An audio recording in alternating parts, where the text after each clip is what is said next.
Very good evening to all of you. हाँ जी, क्या हाल चाल।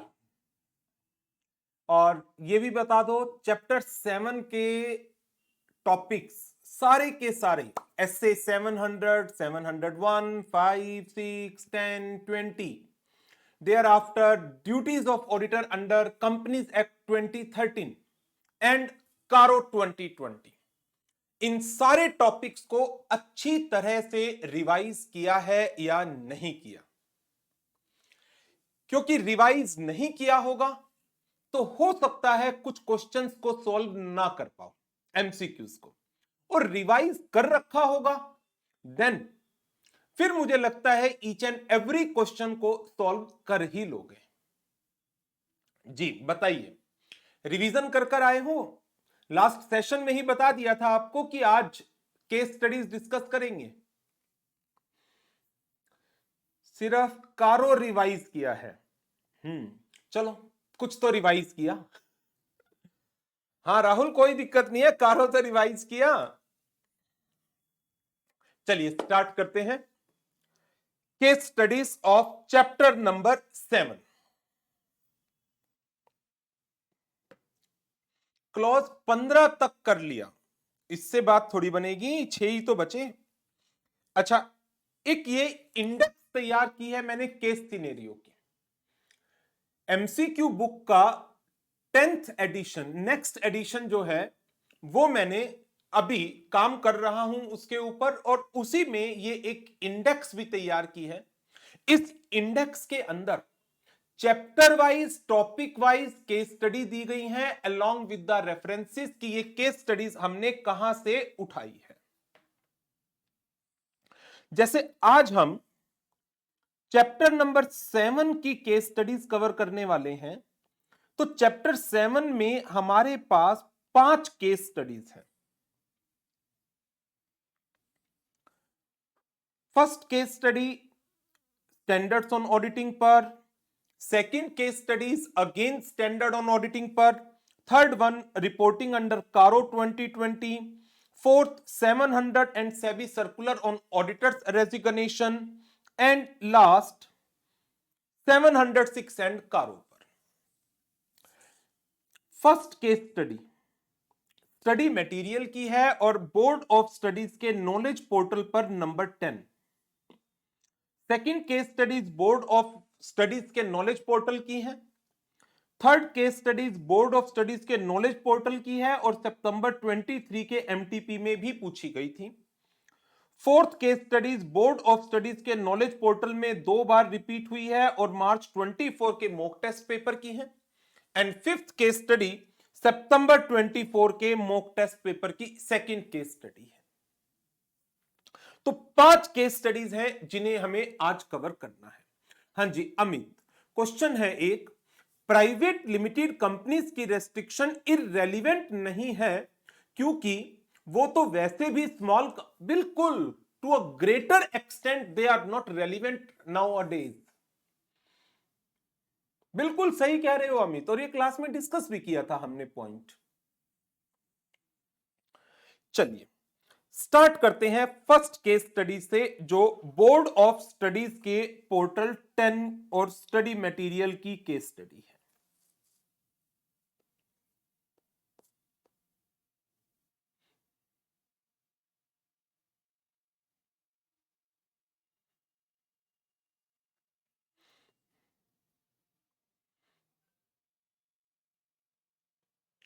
इस बुक का सॉफ्ट कॉपी एनक्रिप्टेड आप उसका प्रिंट नहीं ले पाएंगे, बट उसकी सॉफ्ट कॉपी मैं आपकी गूगल ड्राइव पर 1 या 2 दिन में अपलोड करा दूंगा, जो ये नई बुक हम तैयार कर रहे हैं। ताकि, क्योंकि इसमें से लर्निंग तो कुछ करनी नहीं है, प्रैक्टिस के पर्पसेस के लिए है, तो बाद में किसी भी क्वेश्चन को रेफर करना चाहो तो आपके गूगल ड्राइव पर इसकी सॉफ्ट कॉपी एनक्रिप्टेड फॉर्म में अवेलेबल होगी, आप रेफर कर सकते हैं। नाउ ये केस स्टडी मटेरियल की केस स्टडी है। C.A. Raghav is in the midst of finalizing the audit reports of 5 clients. On reviewing each file, it is noticed as under. In the case of a company engaged in the business of selling of agricultural product which are outside the ambit of GST, engagement team find that substantial part of the revenue, about 80%, is generated through the cash sale. 80% of the revenue cash cell से generate हो रहा है. However, there is no proper system and internal control to verify the accuracy of the revenue generated through the cash sale. कोई proper system, internal control नहीं है to verify the accuracy of the revenue. Team unable to verify such revenue generated through the cash sale. चलो इसके ऊपर जो question frame होगा वो reporting का चैप्टर है तो रिपोर्टिंग से रिलेटेड ही मिलेगा. आप बताएं, यदि 80% रेवेन्यू को आप वेरीफाई नहीं कर पा रहे हैं, 80% of revenue is not been verified, तो कौन सी ओपिनियन आनी चाहिए? क्वालिफाइड आनी चाहिए, एडवर्स आनी चाहिए या डिस्क्लेमर आना चाहिए? 80% of the revenue is not been verified. 80% जी. मटेरियल है, परवेसिव है. बिल्कुल सही जवाब है. मटेरियल भी है एंड परवेसिव भी है. एविडेंस नहीं मिले तो आपकी ओपिनियन इस केस में कौन सी बनती है? डिस्क्लेमर. डिस्क्लेमर नहीं. सम्यक एडवर्स क्यों बेटा? आप जब वेरीफाई ही नहीं कर पाए, नो एविडेंसेस आर अवेलेबल, तो आप एडवर्स कैसे दे पाओगे? क्या विदाउट एविडेंस एडवर्स ओपिनियन दे सकते हो? Without evidence. जब एविडेंस ही नहीं है तो एडवर्स ओपिनियन मैं किसी को गलत नहीं ठहरा सकता. तो यहां पर कौन सी ओपिनियन आएगी? डिस्क्लेमर आनी चाहिए. ठीक है. Next, TS Limited has been dragged to court by BS Limited for stealing its trade secrets using the cyber theft and filed a claim for rupees 50 crore. BS Limited ने TS Limited के ऊपर 50 करोड़ का claim file किया है. On reviewing the audit file of TS Limited, Raghav find that legal opinion of the company standing counsel is ambiguous. ambiguous. Council की opinion ambiguous है, means वेग है, सर्टेन नहीं है, कुछ भी कह रहा है. There are precedent case law both in favor and the against on such issues. Financial statement silent है इस मैटर के ऊपर. दैट मीन्स डिस्क्लोजर नहीं दिया हुआ. Disclosure not given. तो यदि ये डिस्क्लोजर परवेसिव इफेक्ट रखता है तो मेरे पास एविडेंस है डिस्क्लोजर नहीं दिया हुआ. होना चाहिए था डिस्क्लोजर. तो depending upon the materiality and pervasiveness, either qualified opinion या एडवर्स ओपिनियन. एक क्वेश्चन है, क्या इस केस में विड्रॉ क्यों नहीं किया ऑडिटर ने? विड्रॉ भी कर सकता है. ऊपर वाले केस में अमित का क्वेश्चन है विड्रॉ क्यों नहीं किया. विड्रॉ भी कर सकता है. विड्रॉ भी कर सकता है. डिपेंड करेगा. यदि इधर विड्रॉल और विड्रॉल पॉसिबल नहीं है तो डिस्क्लेमर. बिल्कुल ठीक. और इस क्वेश्चन में इधर क्वालिफाइड या adverse, depending upon materiality and pervasiveness. जब क्वेश्चंस देखेंगे वहां से आइडिया लगेगा, हो सकता है क्वेश्चन में कुछ आपको क्लैरिटी दे दे. और it is notice on the review of audit file of a client that the net profit 2 crore rupees है 100 करोड़ की टर्नओवर पर, और एक एक्सपोर्ट रिसीवेबल है outstanding in the financial statement 3 crore रुपए का, जिसकी रिकवरी के एज सच कोई चांसेस नहीं बनते. Set chain of stores has gone bankrupt. 3 crore रुपए का नुकसान हो रहा है और 2 करोड़ का प्रॉफिट है. There is also no hope of recovering the money through the export credit guarantee corporation, ये 3 करोड़ नहीं मिलेंगे due to technical issue. Debt write off नहीं किया गया है by the client despite being communicated to client. बताओ क्या करना चाहिए? आपके पास सबूत अवेलेबल है, 3 करोड़ रुपए का एक एक्सपोर्ट रिसीवेबल था जो नहीं मिलेगा। यदि मैं इस 3 करोड़ रुपए को P&L में डाल दूं तो मेरा प्रॉफिट कितना हो जाएगा? जो अभी प्रॉफिट 2 करोड़ का है वो 1 करोड़ का लॉस बन जाएगा। मैंने कंपनी को कहा इसको रेक्टिफाई कर दीजिए, मैनेजमेंट ने इसे रेक्टिफाई नहीं किया। मैनेजमेंट ने इसे रेक्टिफाई नहीं किया, करना चाहिए था। क्या करूं? कौन सी ओपिनियन? इस केस में सबसे बेस्ट लगता है एडवर्स ओपिनियन। यहां डिस्क्लेमर नहीं देंगे क्योंकि एविडेंस है, एविडेंस है। On reviewing the file of a small finance bank, it was noticed team has drafted the following para proposed to be included under emphasis of matter para. Emphasis of matter para. Concerns are raised regarding going concern status of the bank. However, bank feels that it continue to be remain a going concern due to the reason stated in note number 10. Our opinion is not modified in respect of this matter. बताइए, क्या going concern के लिए S A 570 ने अलग से audit report में कोई section बताया हुआ है, या मैं इस मैटर को as per 706 emphasis of matter में हाईलाइट कर सकता हूं? एज पर एसए 706 ये ईओएम बने या एज पर एसए 570 इसका material uncertainty relating to going concern section डाला जाए अलग से ऑडिट रिपोर्ट में? ऑडिट रिपोर्ट में MURG का सेक्शन डलना चाहिए instead of emphasis of matter SA 570 की अकॉर्डिंग। तो ये भी गलत लग रहा है।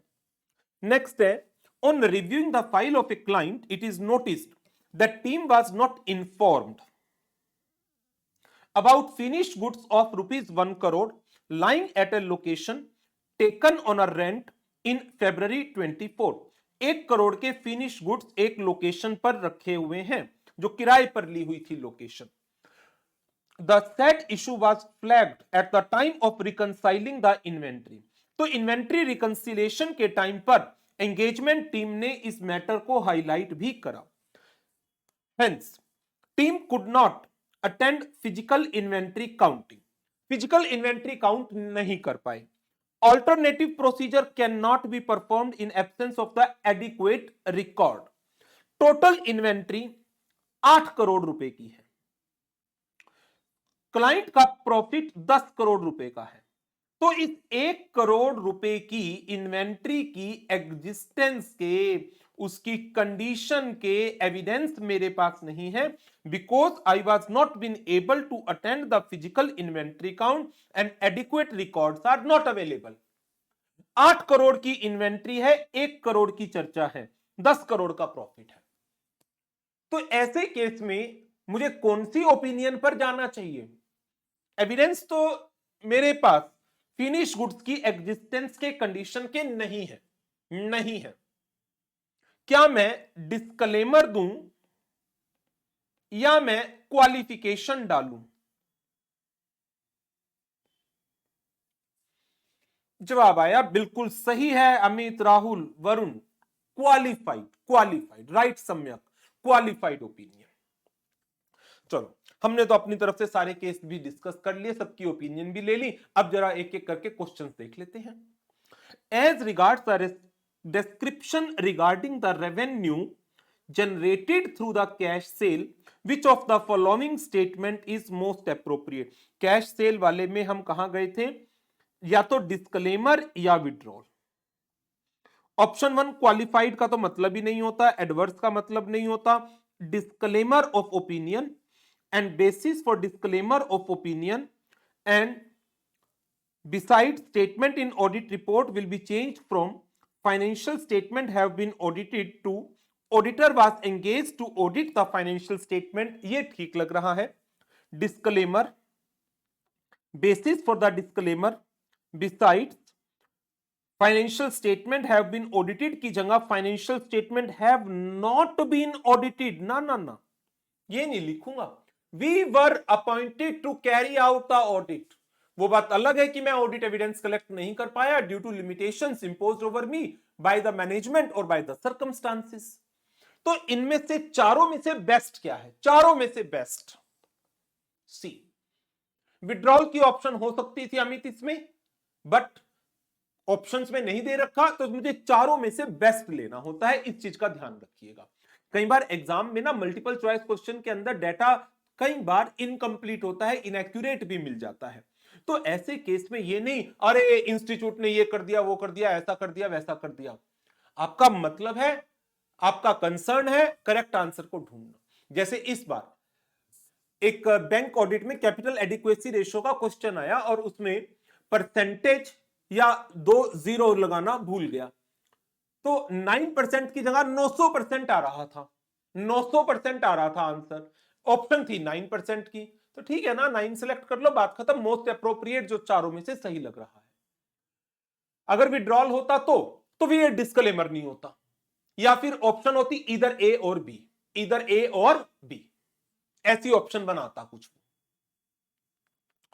Considering the litigation matter of TS limited, which of the following statement is most appropriate?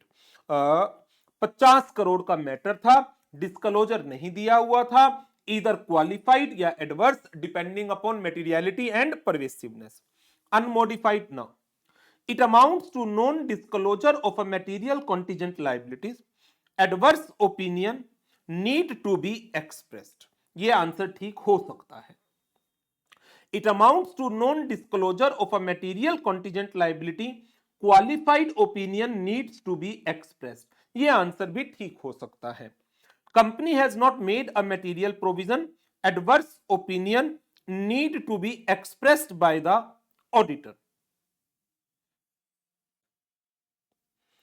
Provision नहीं बनाया। हम तो डिस्क्लोजर्स के ऊपर बात कर रहे हैं। Financial statements are silent, disclosure either B और सी।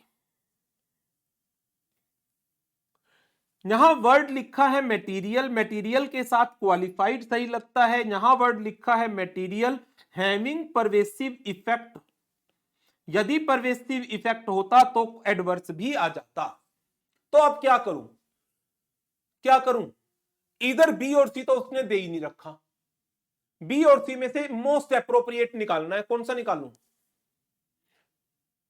मेटीरियलिटी के साथ सबसे बेस्ट क्या रहता है? मेटीरियलिटी के साथ क्वालिफाइड या एडवर्स।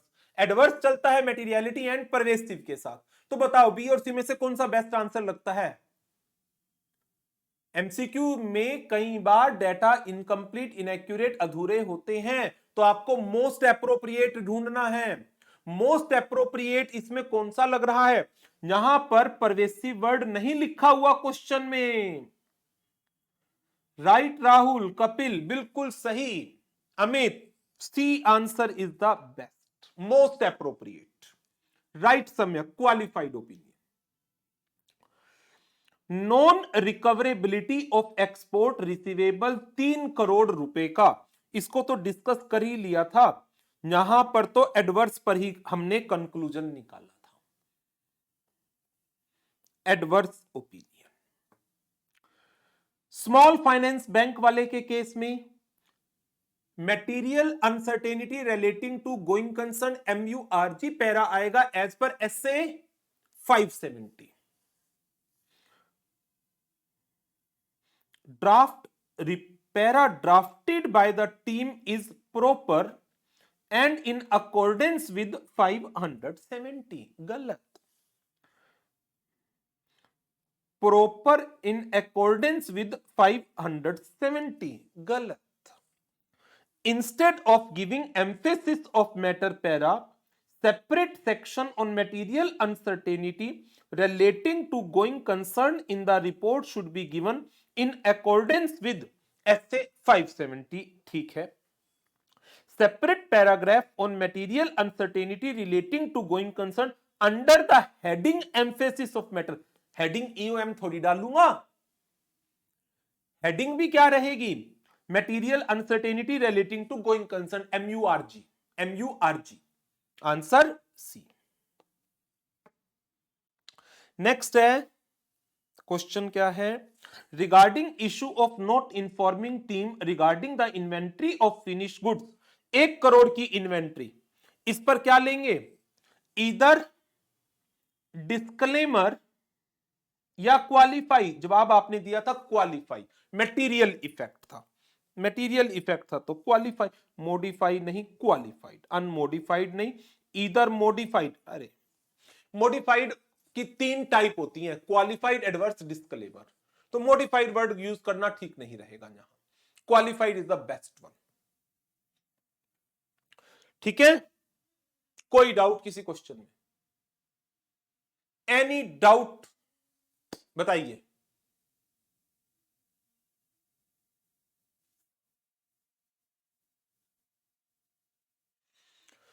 नहीं, चलिए done.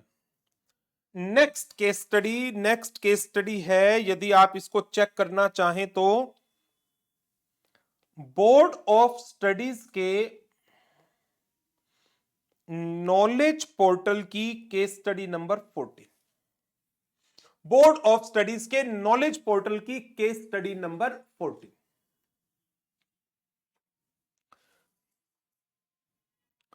ANS and Associate appointed as the statutory auditor of Delco Limited एक listed company है। For the financial year 24-25, Delco Limited is engaged in the manufacture of shoes, listed company. During the course of audit, auditor found that company acquired 2 subsidiaries, Sol Limited and Saucer Limited. The auditor of Sol and Saucer are XYZ and Associate. Delco का auditor है ANS. Delco holding company है Sol and Saucer की. Delco has prepared consolidated financial statement under Ind AS and consolidated the financial statement of subsidiary Sol Limited during the current financial year. However, Saucer Limited को consolidate नहीं किया गया, ये भी उसी year में acquire हुई थी, किस रीजन के कारण, company has not been able to ascertain the fair value of certain material assets and liabilities of Saucer Limited as on the liquidation acquisition date। तो ये एक्विजिशन डेल्को ने अपनी बुक में एज ए इन्वेस्टमेंट दिखा दिया। यदि company consolidate करती दोनों सब्सिडियरी को तो मटेरियल इंपैक्ट आता on important elements of the financial statement. Means इसका कंसोलिडेशन एक मटेरियल इफेक्ट डालता है और आपने कंसोलिडेट नहीं किया, रिजल्ट क्या करूंगा। और मटेरियल इंपैक्ट किस पर, इंपॉर्टेंट एलिमेंट्स के ऊपर, ईदर क्वालिफाइड और adverse depending upon pervasiveness. At the time of the finalization, the auditors are considering their reporting responsibility for the non-consolidation. The auditors also ask the management to disclose their reason for non-consolidation. Also, the financial statements of the Delco Limited of the current financial year include the corresponding figures without consolidation of the previous financial year.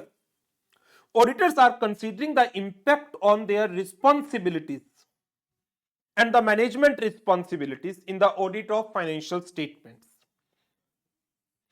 Simple सा case study है, एक holding company है, 2 subsidiary है, consolidated financial statement बनाई, एक को consolidate किया, दूसरी को नहीं किया, तो ऑडिटर जानना चाह रहा है मेरी क्या रिपोर्टिंग रिस्पॉन्सिबिलिटी बनती है। देखते हैं क्वेश्चन में क्या क्या चीजें कही गई है।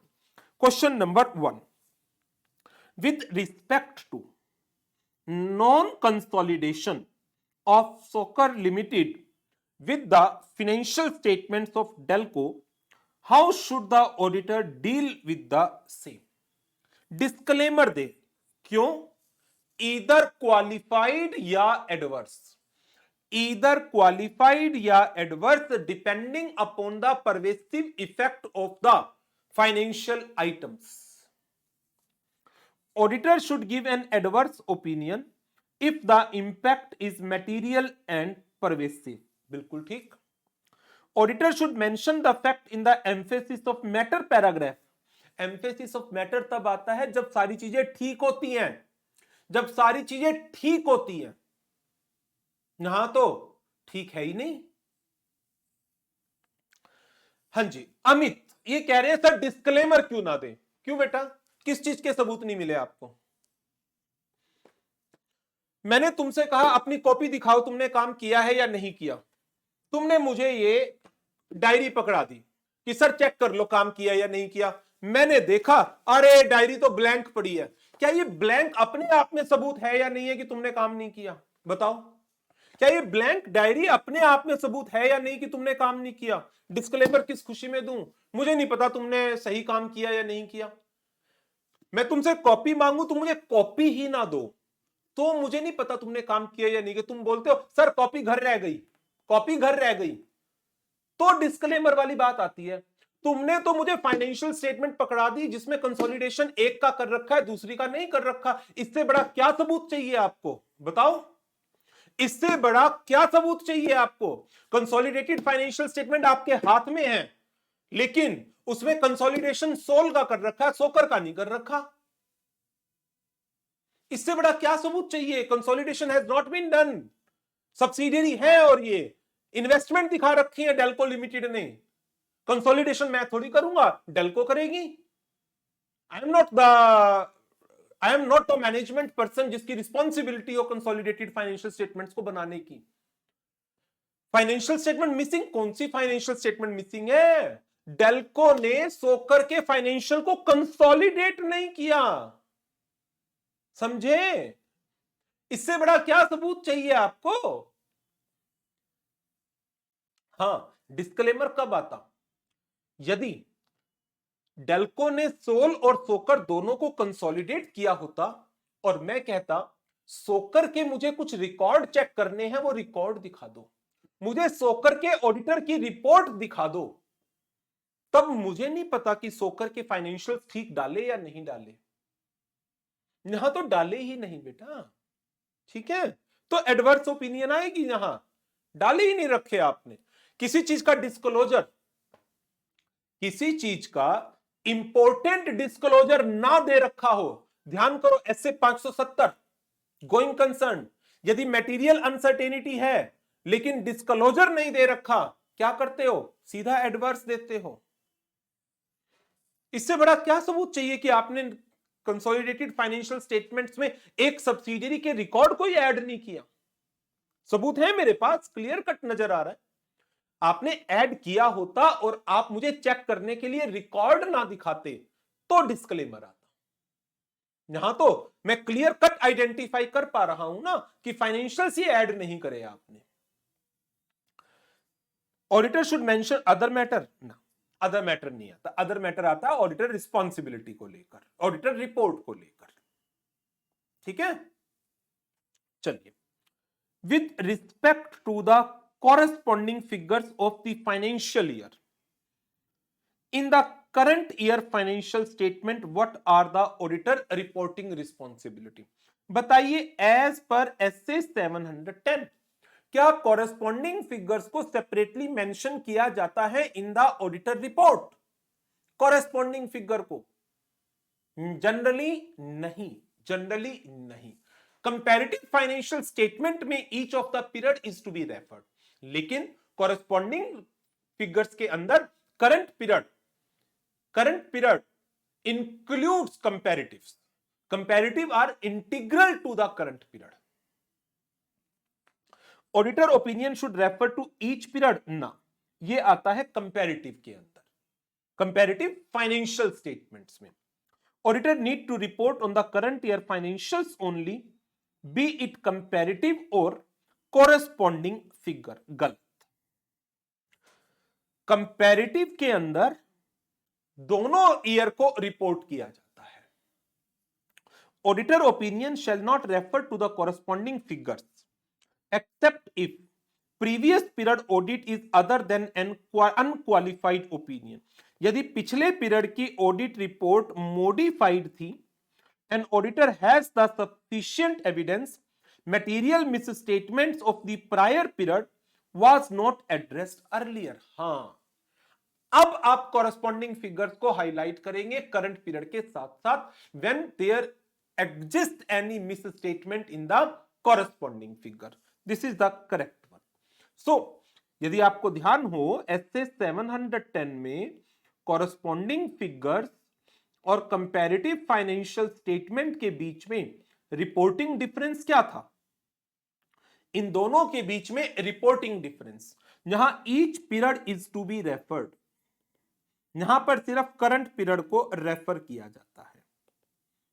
Unless prior period financial statements were unaudited और prior period financial statement contain any misstatement which has not been resolved yet. Auditor has no reporting responsibility for the financial statements of any year other than the current financial year. गलत. S A 710 ने हमारे ऊपर ये जिम्मेदारी डाल रखी है. What is the reporting responsibility यदि prior period financial statements are not audited? यदि prior period financial statement unaudited है, then आप क्या करोगे? आप एक अदर मैटर पैरा डालोगे as per SA 706 mentioning therein that prior period financial statements were unaudited, और साथ साथ as per SA 510 opening balances की एक्यूरेसी के लिए to ensure that opening balances does not contain any misstatement, perform the procedures as stated under SA 510.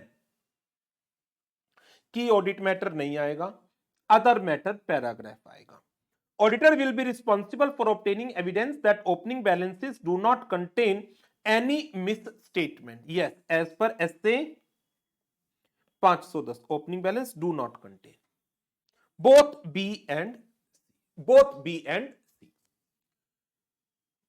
Amit बेटा B भी तो ठीक है ना, ओएम पैरा भी तो आता है, भूल गए? मैं क्लास में भी इतनी नोटिंग कराता हूं आपको इसीलिए कि ये चीजें ना भूलो. यदि prior period financial statement unaudited है तो दो चीजें, एक ओएम पैरा और एसए 510 की रिक्वायरमेंट, दोनों चीजें मेंशन करी हुई हैं. चलिए next question. Preparing the financial statement in accordance with the applicable financial reporting framework management की रिस्पॉन्सिबिलिटी है. Which of the following is correct in regard to the disclosure of such management responsibility? Management responsibility auditor report के अंदर किस section में आता है? Management responsibility का disclosure opinion section में आएगा, बेसिस फॉर ओपिनियन में आएगा, की ऑडिट मैटर में आएगा, MURG में आएगा, अदर इंफॉर्मेशन में आएगा, EOM में आएगा, OM में आएगा, मैनेजमेंट रिस्पॉन्सिबिलिटी में आएगा या ऑडिटर रिस्पॉन्सिबिलिटी में आएगा? आंसर तो क्लियर है बिल्कुल. मैनेजमेंट रिस्पॉन्सिबिलिटी का अलग सेक्शन होता है as per SA 700. This is implied responsibility and presumed need not be specifically mentioned anywhere. गलत, मेंशन होता है रिपोर्ट में. मैनेजमेंट में undertake to accept the responsibility through engagement letter itself. Report में भी तो डालोगे. Auditor report should describe the management responsibility in a section with heading responsibility of management. Yes. C.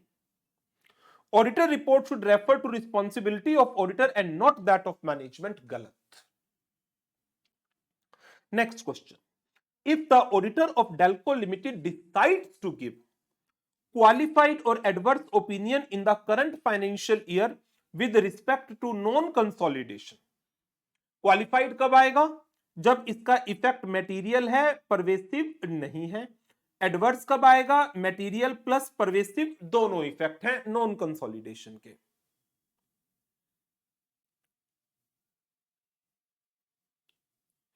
क्या कह रहे हो अमित? बी ऑप्शन भी तो सही है।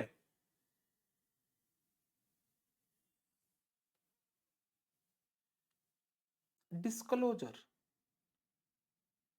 डिस्क्लोजर ऑफ मैनेजमेंट रिस्पॉन्सिबिलिटी और ऑडिट रिपोर्ट की बात चल रही है। पूरा का पूरा क्वेश्चन ऑडिट रिपोर्ट का चल रहा है।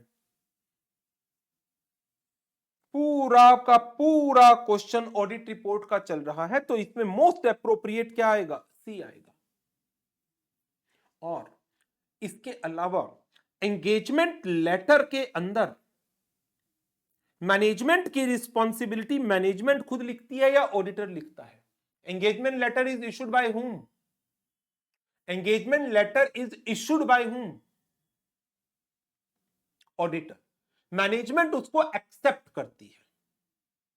तो बेस्ट एप्रोप्रिएट आंसर सी है।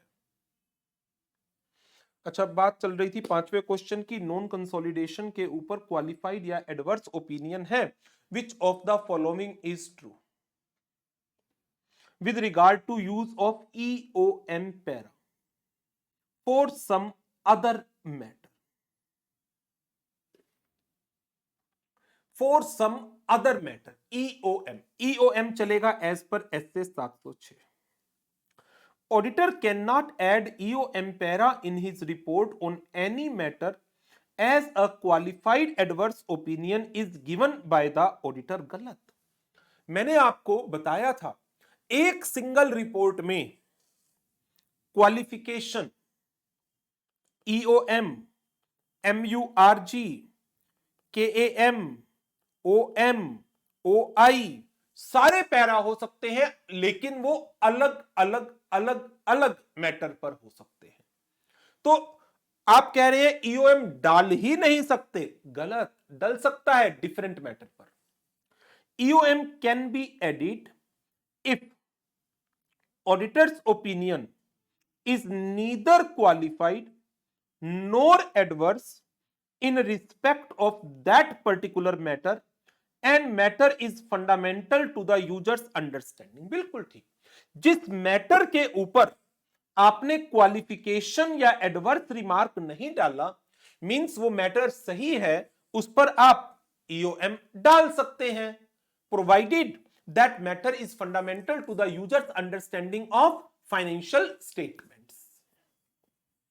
EOM para can be added in the auditor report even if the report is qualified or adverse with respect to that particular matter.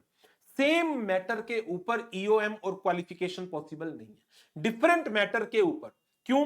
देखो, क्वालिफिकेशन में आप कह रहे हैं कोई गलती है, एडवर्स में आप कह रहे हैं बहुत बड़ी गलती है। तो जिस मैटर पर आप गलती कह रहे हो उस मैटर पर आप EOM कैसे दे दोगे? क्योंकि EOM तो इशू होता है उन मैटर के लिए which are been appropriately presented और disclosed in the financial statements. EOM para indicates that auditor opinion is modified, गलत। B answer, B answer.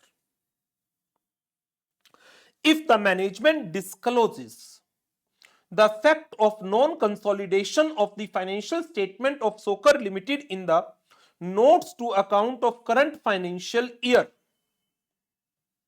what will be the impact on the auditor report? Management इसका disclosure दे दे कि non consolidation नहीं किया, sorry consolidation नहीं किया, तो क्या simple stating that financial statement has not been consolidated, क्या मेरी ओपिनियन चेंज हो जाएगी?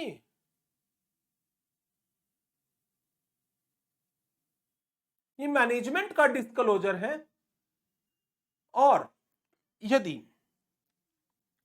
CFS में एक एंटिटी S1 इसे कंसोलिडेट नहीं किया और ये 20% फिगर्स लेकर चल रहा है, 20% ऑफ द असेट्स S1 के हैं, तो मैं तो क्वालिफाइड ओपिनियन ही दूंगा ना। Consolidated financial statement does not include the financials of S1 limited. लेकिन मान लो CFS में एक सब्सिडियरी को इंक्लूड नहीं किया गया और इस सब्सिडियरी के असेट्स की वैल्यू 60% है, तो मैं क्या करूंगा, मैं तो क्वालिफाइड की जगह एडवर्स ओपिनियन दे दूंगा। एक ऐसी एंटिटी जिसके फाइनेंशियल्स का material as well as pervasive effect है, उसे कंसोलिडेट नहीं किया, तो मैं बाकी के ऊपर क्या ओपिनियन दूं? मैं कैसे कहूं कि ये कंसोलिडेटेड फाइनेंशियल स्टेटमेंट सही है? 60% ऑफ द असेट्स में एग्जामिन ही नहीं करे। क्यों नहीं करे? क्योंकि आपने कंसोलिडेट नहीं करे। कंसोलिडेशन आपको करना था।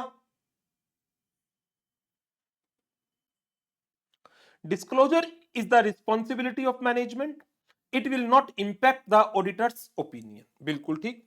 Auditor can ignore the issue, मैं कैसे इग्नोर कर सकता हूं नॉन कंसोलिडेशन को? Auditor should give an unmodified opinion. ना ना ना, बिल्कुल भी नहीं। डिस्क्लोजर भी तो इंक्लूड है फाइनेंशियल स्टेटमेंट में। अमित तुम ऐसे नहीं समझोगे, मैं तुम्हारा ही फिर एग्जांपल लूंगा। मैंने कहा था बेटा एक टेस्ट देकर आना, मैंने कहा लाओ बेटा टेस्ट चेक करा लो। तुमने यहां डायरी में बड़ा बड़ा लिखा है टेस्ट नहीं कर पाया। अब मैं क्या कहूं तुम्हें? टेस्ट नहीं कर पाया, बताओ ठीक है कोई बात नहीं, ऐसे बोल दूं? टेस्ट नहीं कर पाया का क्या लॉजिक हुआ? आपने कंसोलिडेशन का एफर्ट ही नहीं किया, आपने टेस्ट अटेम्प्ट ही नहीं किया। तो ऐसी चीज का डिस्क्लोजर, अब सिंपल, मैं एक बड़ा सिंपल और एग्जांपल देता हूं। None of the accounting standard has been followed, बड़ा बड़ा बहुत बड़ा बड़ा डिस्क्लोजर दिया, बहुत बड़ा बड़ा डिस्क्लोजर दिया। None of the accounting standard has been followed, जो करना है कर लो, मैंने तो कंप्लीट ट्रू डिस्क्लोजर दिया है। Auditor issue unmodified opinion. बोलो तुम ऑडिटर हो Amit.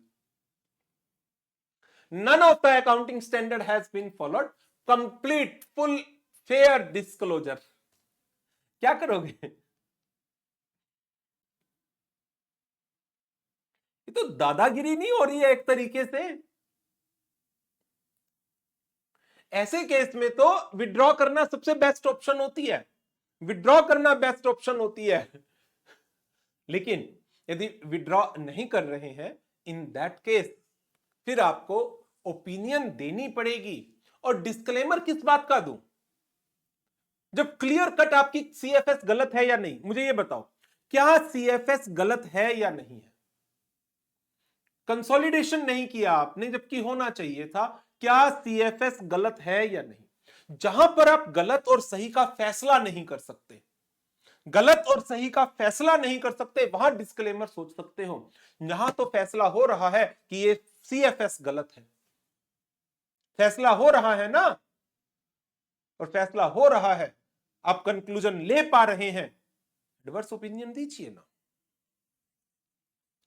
Auditor can give an adverse or qualified opinion in this case as the management has disclosed the reason of such non-consolidation the notes to account cannot give। Logic कह रहा है क्योंकि management ने disclosure दे दिए non consolidation के, तो auditor can not give. मैं तो दूंगा, अभी भी मैं तो दूंगा।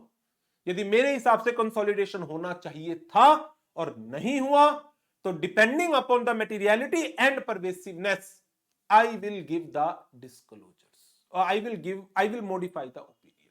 जब आप चैप्टर नंबर 13 पढ़ेंगे ना, group audit, consolidation is mandatory, consolidation is mandatory as per section 129, except AS 13 के अंदर कुछ एक्सेप्शंस है। एएस 13 में कुछ रूल नंबर 6 के अंदर situation, otherwise consolidation is mandatory, और कंसोलिडेशन नहीं होता है देन क्वालिफाइड या एडवर्स ओपिनियन आएगी। A answer. ठीक है, अच्छी केस स्टडी थी, गिनती के फैक्ट थे, बट कंसोलिडेशन को लेकर काफी कुछ चीजें आज हमने डिस्कस भी करी है। और कंसोलिडेशन का एक कंप्लीट चैप्टर है, चैप्टर नंबर 13। चलिए जी आगे बढ़े। अब नेक्स्ट केस स्टडी है ये कारों के ऊपर। ये केस स्टडीज आपको बोर्ड ऑफ स्टडीज के पोर्टल पर केस स्टडी नंबर 4 और एमटीपी सितंबर 23 में मिलेगी। चलिए, क्वेश्चन है, C A Paras is in the mid of conducting audit for the financial year 24-25 of Mito Chemicals Limited, listed company. He is collating the information required for reporting under CARO 2020 from the management. Audit procedures as are necessary in the circumstances will be performed on the information. The company revenue is, बहुत बड़ी company है, 15,000 करोड़ का revenue है।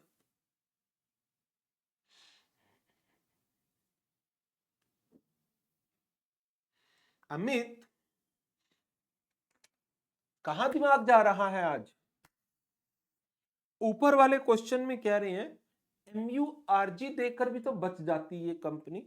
कहीं पर कोई जिक्र है अनसर्टेनिटी का relating to going concern? Consolidation क्यों नहीं किया?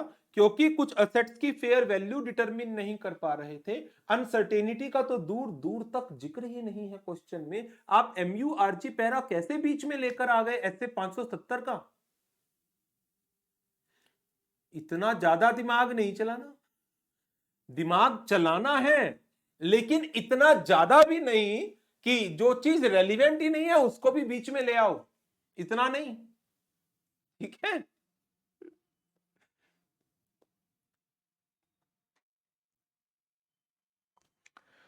चलो जी, A point,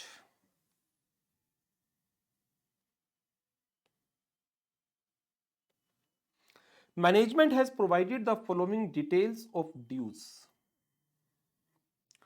that have not been deposited on 31st of March 2025. कारो के पैरा 3 क्लॉज 7 की रिपोर्टिंग रिक्वायरमेंट है as to the statutory dues. ये सारे ड्यूज वो हैं जहां पर डिस्प्यूट पेंडिंग पड़ा हुआ है, जहां पर डिस्प्यूट पेंडिंग पड़ा है। The forum where the dispute is pending. तो पैरा 3 क्लॉज 7 का सब क्लॉज बी, पैरा 3 क्लॉज 7 का सब क्लॉज बी आ जाता है ड्यूज के ऊपर। तो यदि कोई भी dues like income tax, PF contribution, property tax, सारे के सारे स्टैट्यूटरी ड्यूज हैं। They all are pending before CIT अपील, income tax appellate tribunal, high court of Rajasthan, honourable high court of Rajasthan में। Financial year, amount involve and the forum where the dispute is pending हमें report करना होता है। यही बात है ना?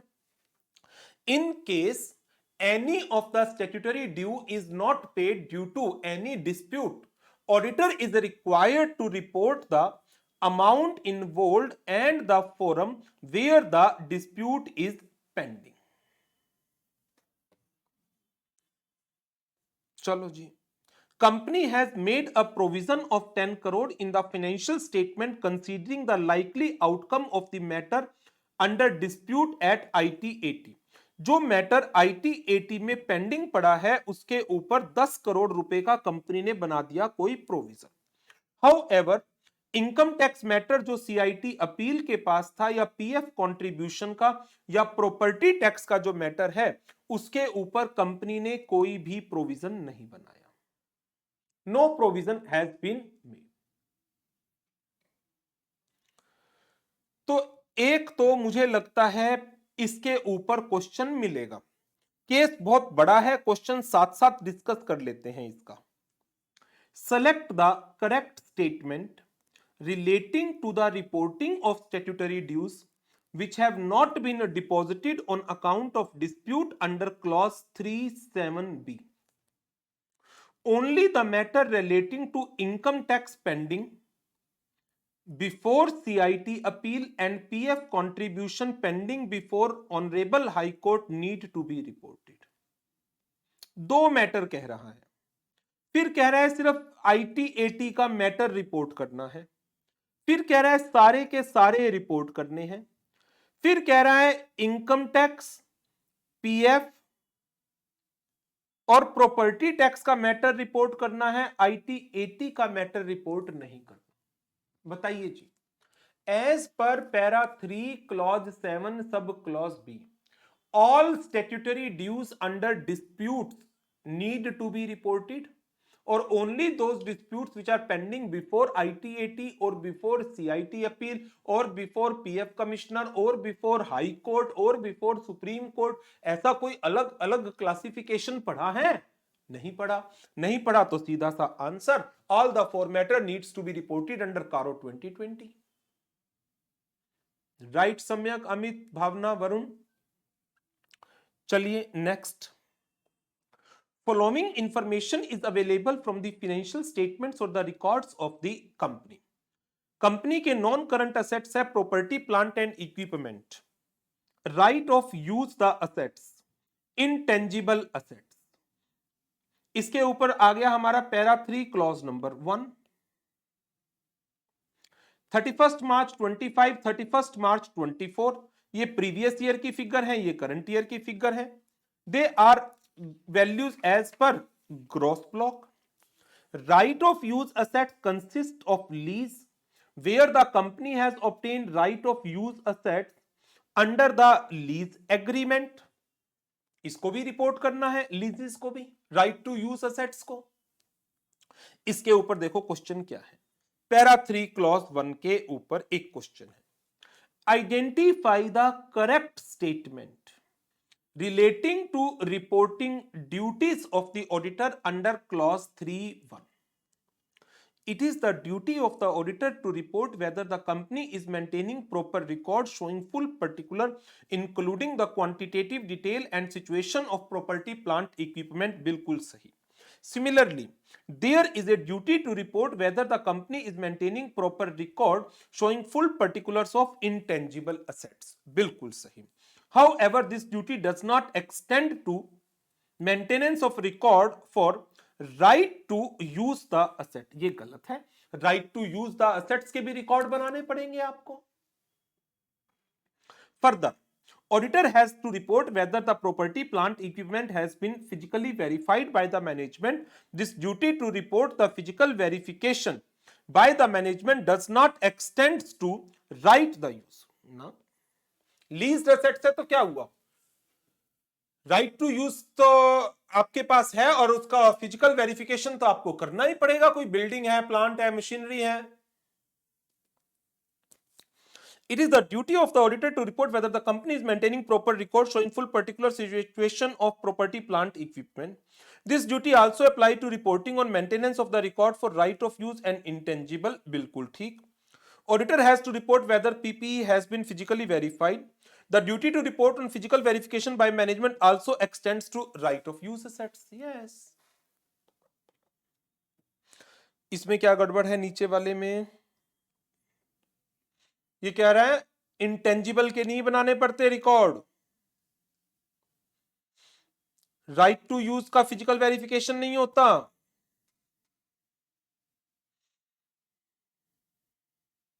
फिर कह रहा है राइट टू यूज का फिजिकल वेरिफिकेशन नहीं होगा, गलत। PPE, intangible, including right of use assets, including right of use assets। B is the correct answer।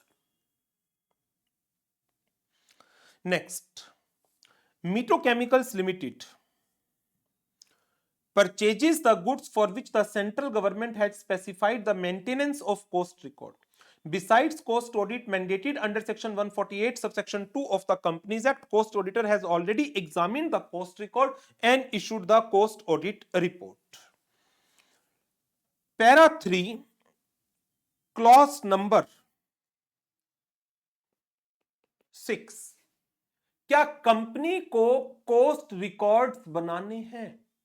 In case the maintenance of cost record is been specified by the central government, auditor is required to report whether the cost accounting records are being made and maintained. तो यदि cost auditor ने verification कर रखी है वो तो करेगा, but उससे क्या मेरी ड्यूटी खत्म होती है?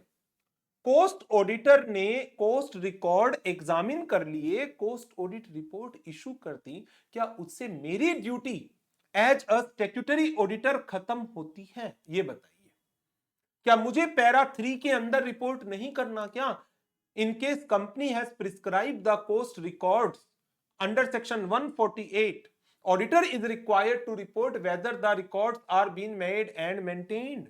ये ड्यूटी मेरी खत्म नहीं होती। इसके ऊपर थर्ड क्वेश्चन है, which of the following statement is correct?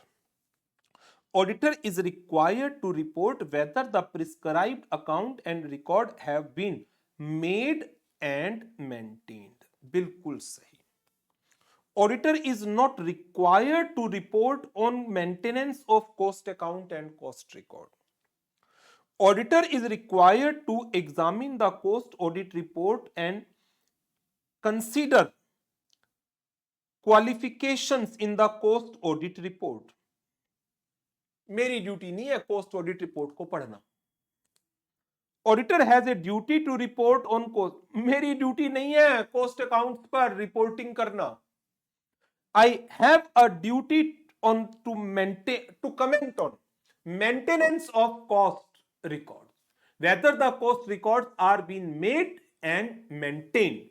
ये मेरी ड्यूटी है।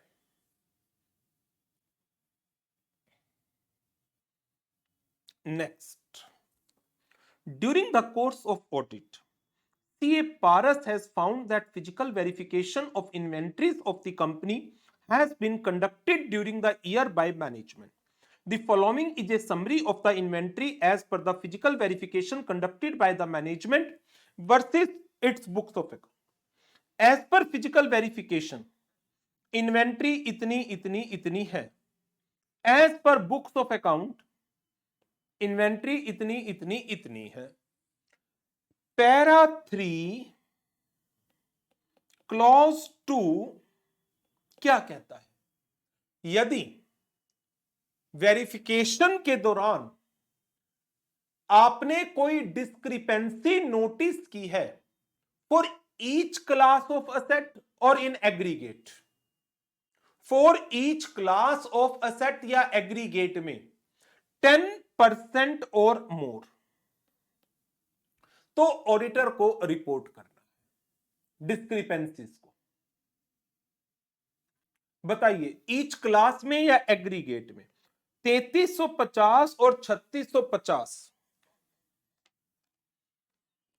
3350 का 10% बना 335,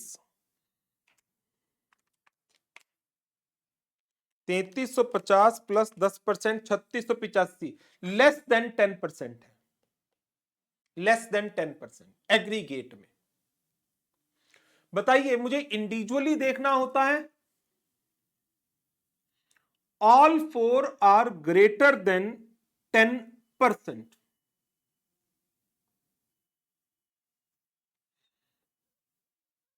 एक हजार, 1020, इसका तो 10% 100 बना ना, 10%, ये लेस देन 10% है, ये 10% है एग्जैक्ट, और ये 290 डिवाइड बाय 2000, ये 14.5% है, ये लगभग 20% है। इसके ऊपर निकाला है मैंने फिजिकल वेरिफिकेशन के ऊपर। रॉ मटेरियल और टोटलिटी, रॉ मटेरियल और टोटलिटी में 10% से नीचे फिगर जा रही है, इंडिविजुअल में 3 जा रही है, तो मुझे रिपोर्टिंग किसकी करनी है? ध्यान है, करवाया भी था ये क्लास में, इंडिविजुअल कंसीडर होगा ना, individual.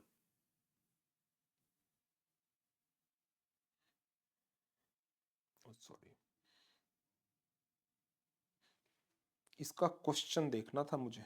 Question, considering the values of the inventories arrived upon the physical verification conducted by the management vis-a-vis the values reflected in the books of account, select the correct option. Difference in all classes of inventories should be reported. No. There is no instance to be reported in the given case. Total के ऊपर बात कर रहा है। WIP को, finish goods को, stores and spheres को report करिए क्योंकि इनका डिफरेंस 10% या उससे ज्यादा का है। Finish goods and stores and spheres को लीजिए, WIP को नहीं लिया, गलत, इनकंप्लीट। WIP भी आएगा।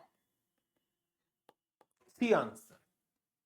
सिर्फ रॉ मटेरियल नहीं आएगा, WIP, finish goods, store spares, तीनों की रिपोर्टिंग करनी पड़ेगी ऑडिटर को। तीनों को इंडिविजुअली 10% और मोर देखा जाता है। Each class of inventory. Next,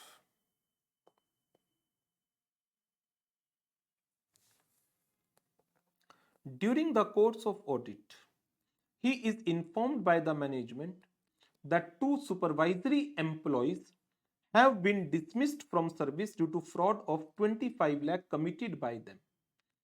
company के एम्प्लॉइज ने 25 लाख रुपए का फ्रॉड किया था। अमाउंट सब्सिक्वेंटली रिकवर भी हो गया। बताइए, क्या मैं इसकी रिपोर्टिंग सेंट्रल गवर्नमेंट को सेक्शन 143 सबसेक्शन 12 में करूं? क्या इसकी रिपोर्टिंग सेंट्रल गवर्नमेंट को सेक्शन 143 सबसेक्शन 12 में होगी? नहीं। लेकिन क्या कारो के पैरा 3 के अंदर क्लॉज नंबर 11 में इसकी रिपोर्टिंग होगी, रिपोर्टिंग ऑफ फ्रॉड की? क्लॉज 11 में कौन से फ्रॉड आते हैं?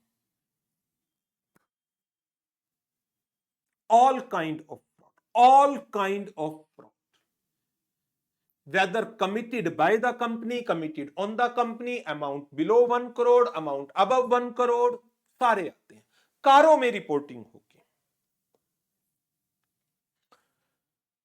क्या पैरा 3 सॉरी 11 क्या पैरा 3 क्लॉज 9, इसका पैरा 3 क्लॉज 9 सॉरी के अंदर इसकी रिपोर्टिंग करनी पड़ेगी हमें? जी हां।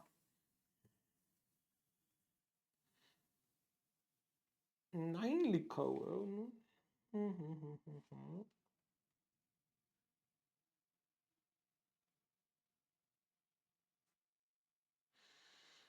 9 तो रिपेमेंट ऑफ ड्यूज का नहीं है, 11 ही तो है। हाँ, क्वेश्चन में ही गलत दिया हुआ है पॉइंट।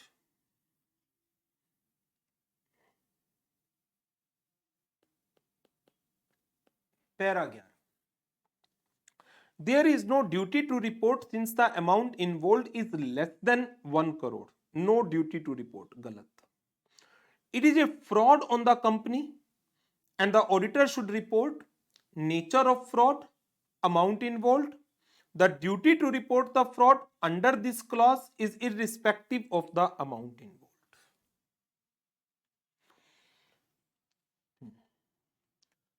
हाँ सम्यक अमित, बिल्कुल सही बेटा। जी राहुल, 11 आएगा B.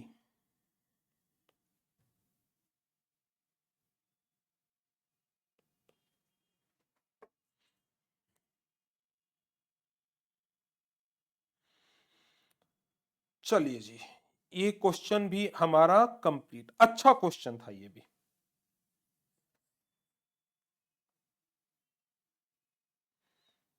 Next,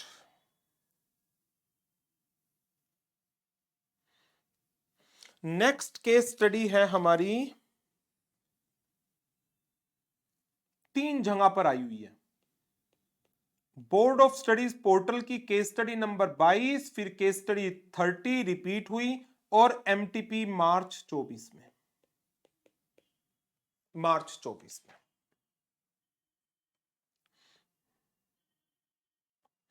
Sun Chemical Limited, a prominent player in India industrial landscape, has been etching its mark since its inception in 2008. Headquartered in the bustling city of Pune, Maharashtra, listed on the Bombay Stock Exchange and NSE, company grown into a multifaceted entity catering to diverse industrial needs. Sun Chemical's core strength lies in the robust manufacturing capabilities spread across multiple states. Company produce wide range this. RKM appointed to conduct the statutory audit. Rahul Dubey, engagement partner. TCWG are involved in managing the entity. TCWG and management same है. During the engagement at the end of third quarter, during which tenure already 2 limited review report issue हो चुकी हैं. Management imposed a limitation on the scope of the audit that Mr. Rahul considered likely to result to a need to express a qualified or disclaimer.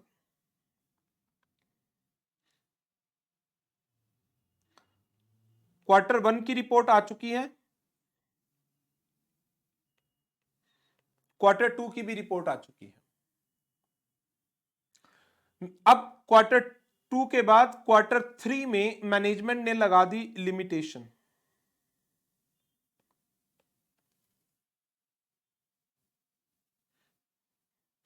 Management से request की उसने to remove such limitation. Management ने limitation हटाने से मना कर दिया. Mister Rahul ने कंक्लूजन निकाला. Possible effects of the undetected misstatement could be material and pervasive. Qualification इनएडिक्वेट होगी और उसने विड्रॉल प्रपोज कर दिया अपना after consulting with the senior partner on 15th of November. 15 नवंबर को विड्रॉल आ गया. रेजिग्नेशन लेटर में प्री ऑक्यूपेशन रीजन बताया गया.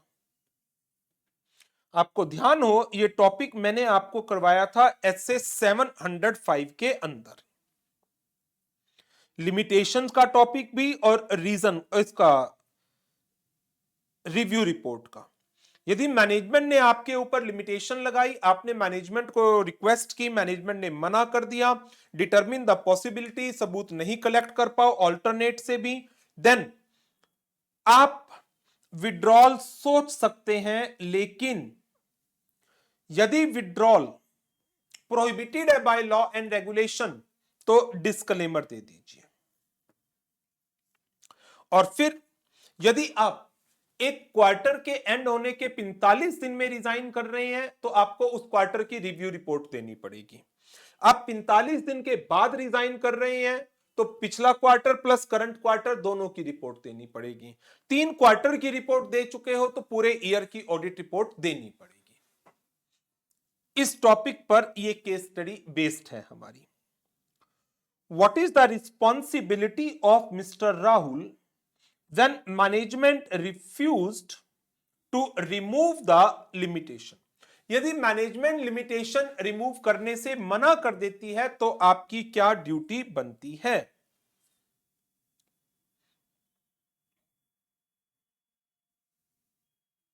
मैनेजमेंट ने मना कर दिया. सबसे पहली ड्यूटी क्या है? Determine the possibility to collect the evidences by performing alternate audit procedures. अब देखो इसमें first option to determine whether it is possible to perform alternate procedure to obtain evidence, बिल्कुल सही. To communicate to TCWG and determine whether it is possible to perform, सीधा TCWG पर थोड़ी जाओगे. To determine whether it is possible to perform additional. Additional तब आता है जब एक प्रोसीजर कर रखा हो, तभी एडिशन है ना. यहां तो किया ही नहीं क्योंकि लिमिटेशन लगा दी, ऑल्टरनेट आएगा. ऑल्टरनेट WR मांग लो. अरे कमाल कर रहे हो. WR is not sufficient appropriate audit evidence, ऐसे 580 में पढ़ा था. A answer. What is the responsibility of RKM and company with respect to the issue of limited review report at the time of resignation? Resign हुआ है कितने दिन के अंदर? रिजाइन हुआ है कितने दिन के अंदर? 15 नवंबर। तो 31 दिन अक्टूबर के प्लस 15 टोटल हो गए 46 डेज। 46 क्वार्टर खत्म होने के 45 दिन के बाद तो आपको क्वार्टर 2 की रिपोर्ट और क्वार्टर 3 की रिपोर्ट दोनों देनी पड़ेंगी।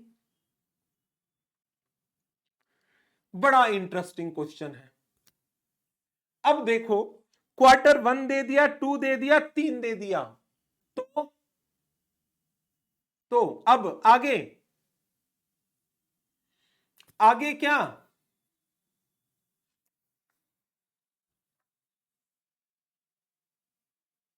यदि 3 क्वार्टर की रिपोर्ट दे रखी हो तो 4th क्वार्टर भी देना पड़ेगा और फुल ईयर की ऑडिट रिपोर्ट भी देनी पड़ेगी। जी हां,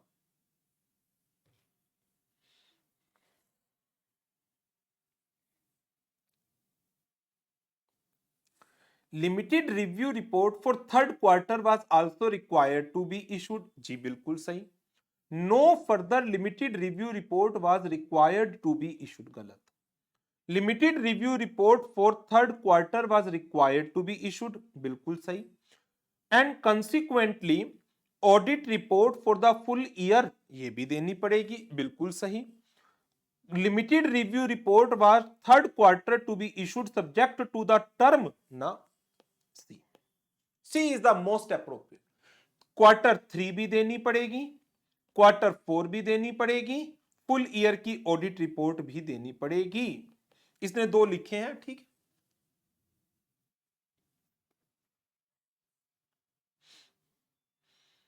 next, whether in the given circumstances withdrawal from the engagement was mandatory.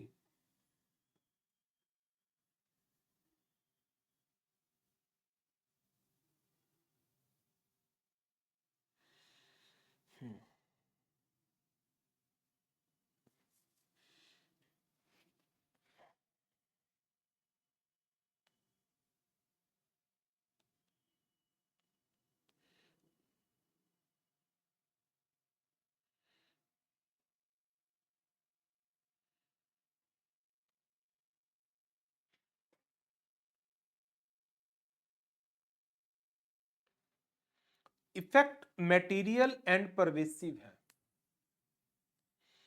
Qualification in adequate होगा, लिमिटेशन लगा रखी है, तो आपको क्या करना है? विड्रॉ कर जाइए इफ प्रैक्टिकेबल। लेकिन प्रॉब्लम क्या है? प्रॉब्लम क्या है? क्या विड्रॉ कर पाओगे? सेबी सर्कुलर की अकॉर्डिंग मेरे ऊपर तो रेगुलेटरी कंडीशन लगी हुई है, मैं नहीं कर सकता विड्रॉ। रेगुलेटरी कंडीशन है, मैं विड्रॉ नहीं कर पाऊंगा, तो क्या करूं?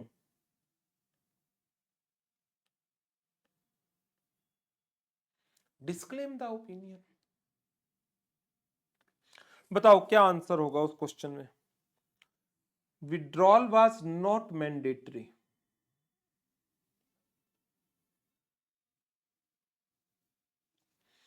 विड्रॉल मैंडेटरी है, and in case of withdrawal where the withdrawal before issuing audit report was not practical, disclaim the opinion। ये सही लग रहा है। withdrawal from engagement was mandatory, auditor was required to withdraw from the audit where practical and possible। यहां तो possible था ही नहीं, disclaimer आना है। B correct answer. Next, unlisted company में क्या reason for resignation is proper? यदि ये कंपनी अनलिस्टेड होती तो क्या प्री ऑक्यूपेशन का रीजन दिया जा सकता है?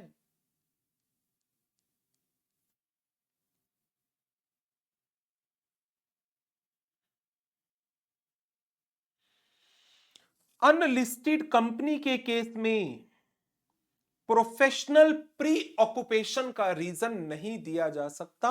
Auditor should clearly mention the reasons for the resignation.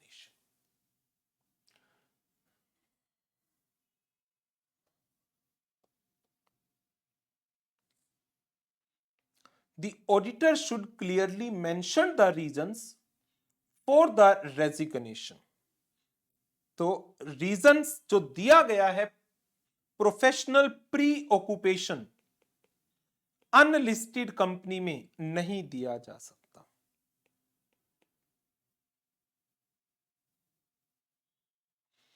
The reason should have been a little lengthier and exact reason must be provided to new auditor. ऐसा तो कहीं नहीं लिखा गया, ऐसा कहीं नहीं लिखा गया. Assuming ऑडिटर 14 नवंबर को रिजाइन करता, तो यदि ऑडिटर 14 नवंबर को रिजाइन करता, क्वार्टर 2 के खत्म होने के विद इन 45 डेज रिजाइन करता है, तो आपको रिजाइन करने से पहले क्वार्टर 2 की रिपोर्ट देनी होगी. बस 45 डेज के बाद करता तो थर्ड क्वार्टर भी आ जाता. Audit What is the responsibility with respect to the withdrawal and issue of limited review report? Auditor shall communicate to TCWG the matter regarding the misstatement giving rise to the modification and limited review report for second and third quarter. गलत.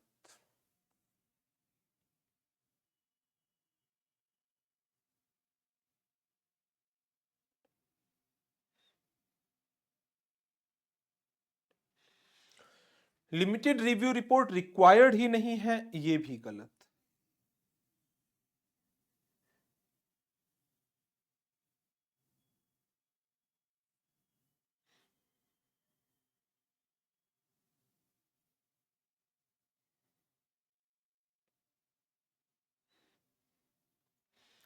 Auditor shall communicate to the TCWG that the possible effects of the financial statements of undetected misstatements, if any, could be both material and pervasive,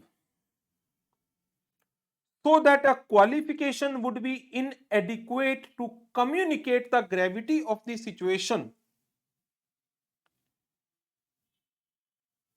इतना तो हम detail में नहीं communicate करते, हम communicate करते हैं जो मिस स्टेटमेंट्स हमें आइडेंटिफाई हुई है that may give rise to the modification of the opinion.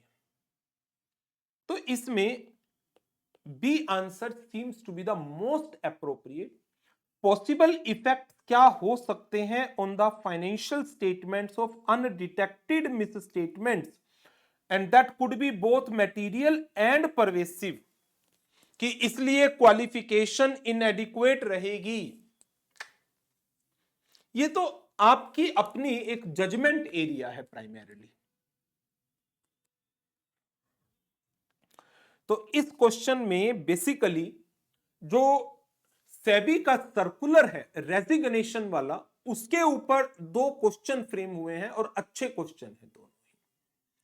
तो पहला क्वेश्चन तो सिंपल अल्टरनेट ऑडिट प्रोसीजर्स का था, दूसरा रिव्यू रिपोर्ट का, विड्रॉल.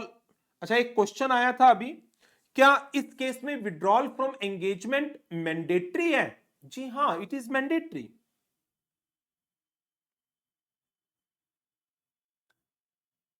मैंडेटरी कब होता है? जब आपको लगता है कि पॉसिबल इफेक्ट्स ऑफ मॉडिफिकेशन इतना है कि qualification will not be sufficient, तो जनरली हम डिस्क्लेमर पर जाते हैं. बट जहां पर सॉरी, जनरली हम विड्रॉल पर जाते हैं, लेकिन यदि विड्रॉल प्रोहिबिटेड है देन डिस्क्लेमर पर। तो यदि आपको लगता है कि qualification as such is not sufficient to explain the possible effects of misstatements, in that case withdraw कर जाइए if permitted। तो withdrawal in general it is mandatory as per SA 200, जहां पर ओपिनियन की बात आती है, जहां ओवरऑल ऑब्जेक्टिव लिखा हुआ है।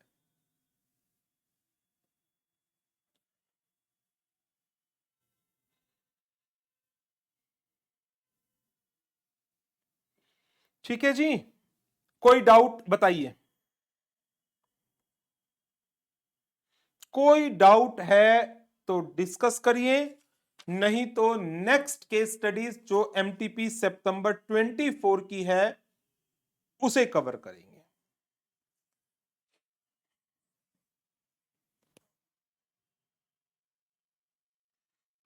हाँ जी, कोई doubt?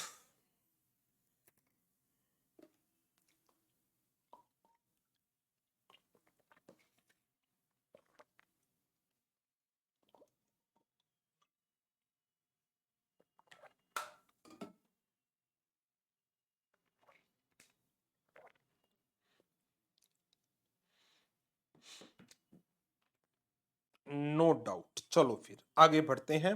Last case study MTP सितंबर 24।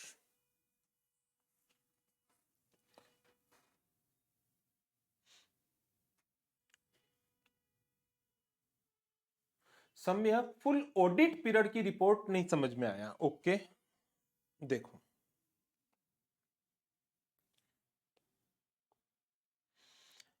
यदि आपने 3 क्वार्टर पर काम कर लिया,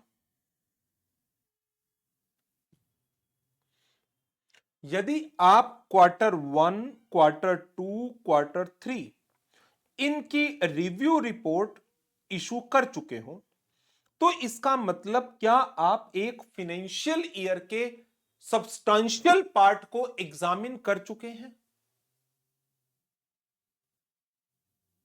बताइए।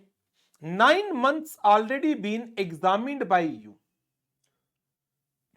तो जो फुल फाइनेंशियल ईयर है इसकी ऑडिट रिपोर्ट भी तो बनेगी पूरे साल की।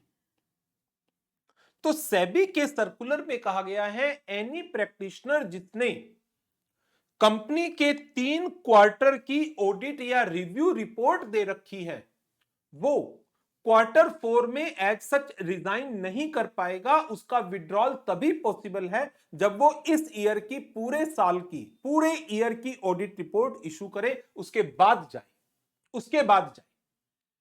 अब बीच में किसी और ऑडिटर को नहीं लाएंगे।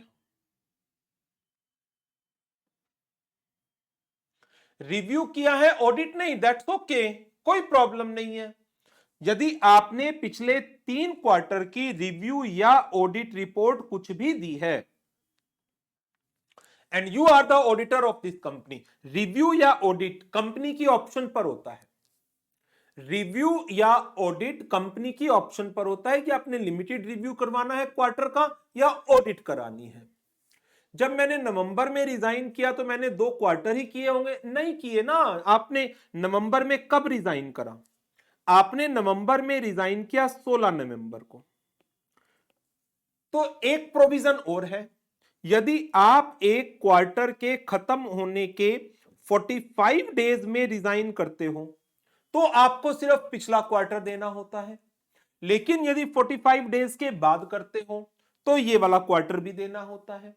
जब आप 16 नवंबर को रिजाइन कर रहे हो तो आप क्वार्टर 3 की रिपोर्ट आपको देनी पड़ेगी। क्यों? क्योंकि आप क्वार्टर 2 के एंड के 45 दिन के बाद रिजाइन कर रहे हो। You are resigning after 45 days from the end of the quarter.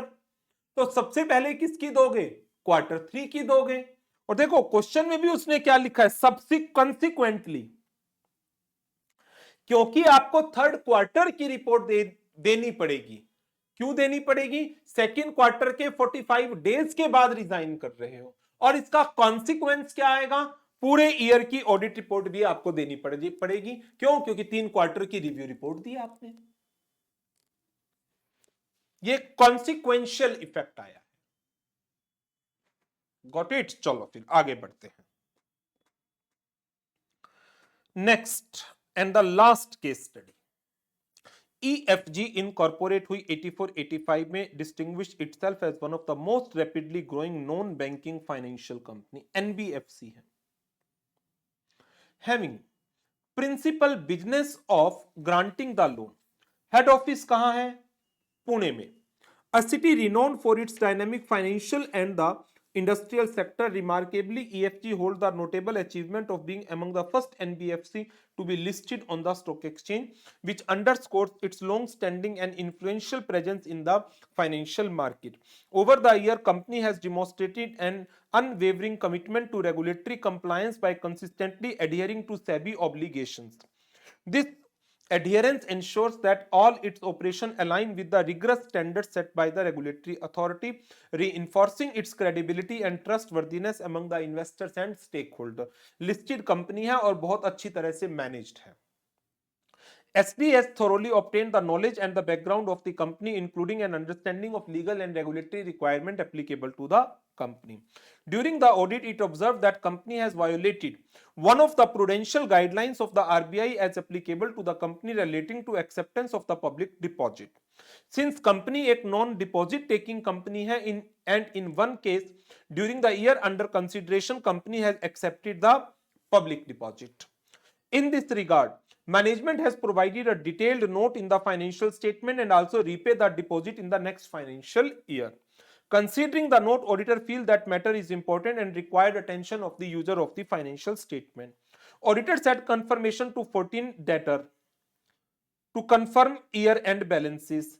These requests were designed in such a way that debtors were directly respond to the auditor only when they disagree with the same. Means negative confirmations.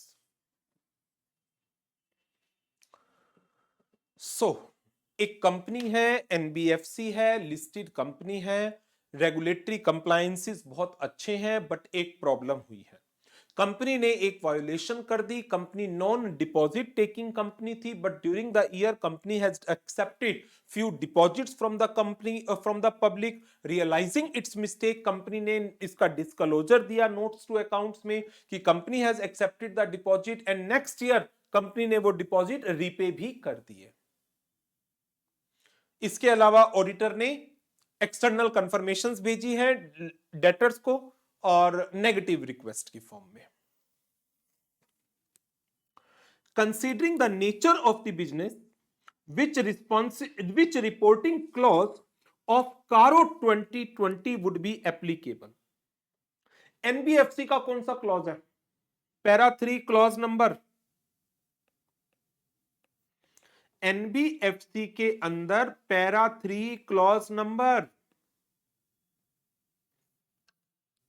16, जिसके अंदर आपको बताना है क्या company registered है under section 45IA of RBI act. क्या company non banking financial या housing finance business कर रही है without obtaining certificate of registration. Core investment company का केस, वो रिपोर्टिंग करनी है। चलो यहां पर तो कोर इन्वेस्टमेंट कंपनी की बात ही नहीं हो रही, ये तो NBFC लोन में एंगेज्ड है, मॉर्गेज कंपनी है, basically investment and credit company है। Considering the nature of the business which reporting clauses of CARO 2020 would be applicable? Whether the company has conducted any non-banking financial or housing finance activity without a valid certificate of registration. Yes. Para 3 clause 16. In respect of loans and advances in the nature of loan, whether the schedule of repayment of principal or repayment of interest has been stipulated. Para 3 clause number 3 में इसकी reporting आएगी। Loans and advances made by the company, क्या company ने loan दे रखा है तो schedule of repayment बताया गया या नहीं बताया गया। Whether the company is required to be registered under section 45IA, बिल्कुल पैरा 3 क्लॉज नंबर 16 में रिपोर्टिंग है। Whether the company has provided any loan, guarantee or provided security to any other entity, ये तो एज सच कोई reporting है नहीं। यदि company ने किसी को लोन, गारंटी, सिक्योरिटी दे रखा है तो उसके आगे की रिपोर्टिंग कुछ और होती है। रिपोर्टिंग है पैरा 3 क्लॉज 3 के अंदर, आपको डिस्क्लोजर्स देने होते हैं बड़ी सारी चीजों के, लेकिन सिंपल रिपोर्टिंग की क्या कंपनी ने किसी को लोन दिया है, एडवांस दिया है, गारंटी दी है और सिक्योरिटी दी है to anybody, to any entity.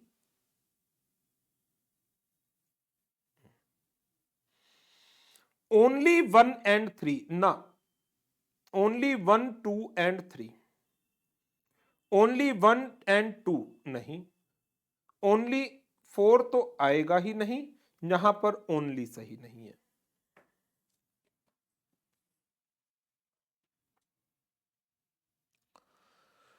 What is the auditor's responsibility when the audit of EFG for the previous year has been conducted by the current auditor? SDS and company has not been conducted by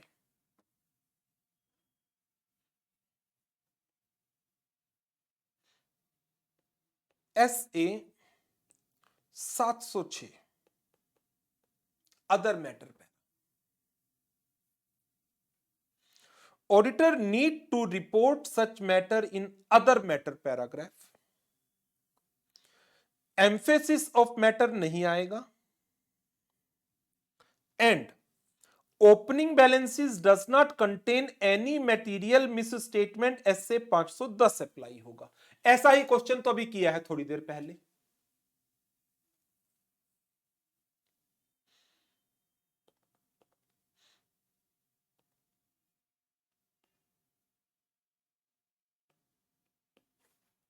A answer.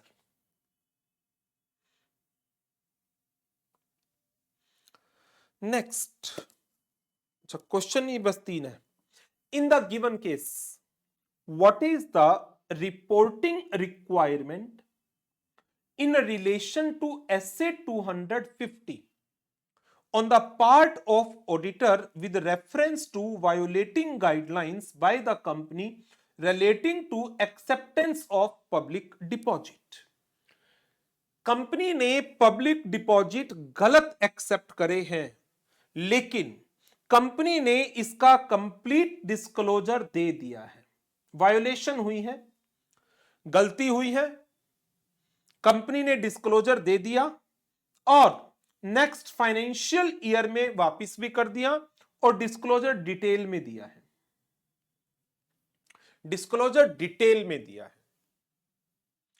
जहां पर appropriate disclosure आ जाता है then क्या करेंगे, appropriate disclosure आ गया तो मैं इस मैटर को एम्फेसिस ऑफ मैटर के अंदर लिखूंगा, लेकिन क्योंकि ये आरबीआई की प्रूडेंशियल गाइडलाइंस की वायोलेशन है, as per the NBFC auditor report directions 2016 NBFC के चैप्टर में पढ़ेंगे, reporting to RBI is required.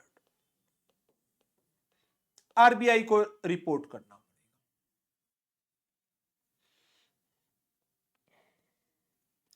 Auditor is required to report such matter in the main audit report under the head other matter, no, under the head EOM।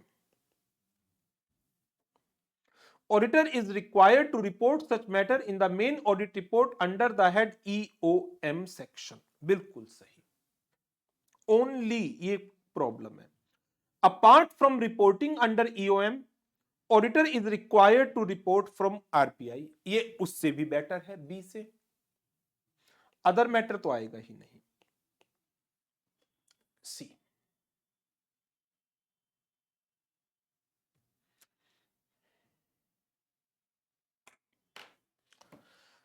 लीजिए, इसके साथ हमारी 5 case studies थी इस chapter के ऊपर। ऐसे कवर हुए हैं, उसमें कारो कवर हुआ है, सेबी का circular on resignation of auditor in case of listed entities cover up हुआ है।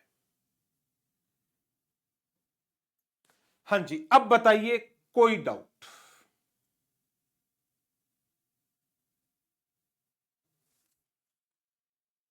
Any doubt?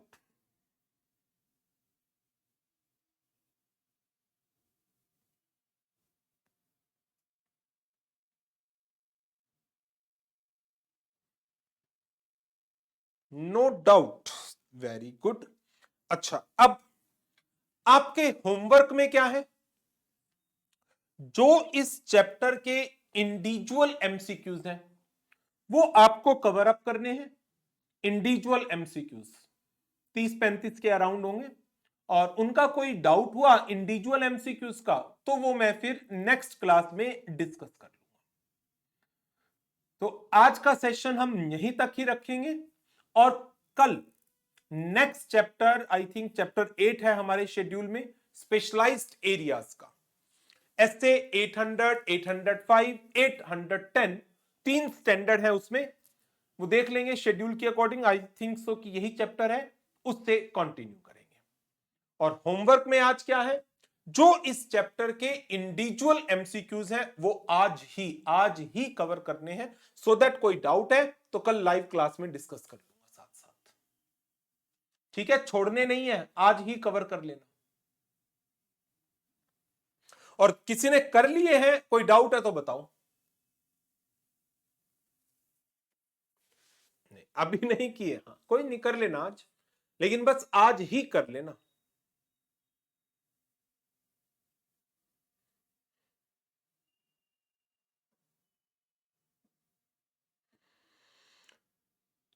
तो करें जी सेशन ओवर। तो कल मुलाकात करेंगे फिर नेक्स्ट चैप्टर के साथ। Thank you very much, good bye.